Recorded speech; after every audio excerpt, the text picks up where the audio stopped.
It's a tie rod end. It should not move. It should be stiff.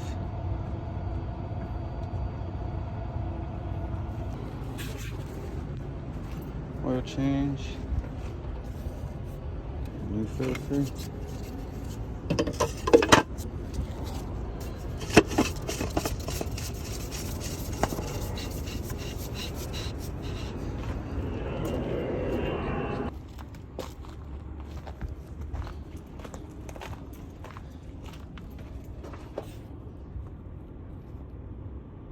Brand new, both of them.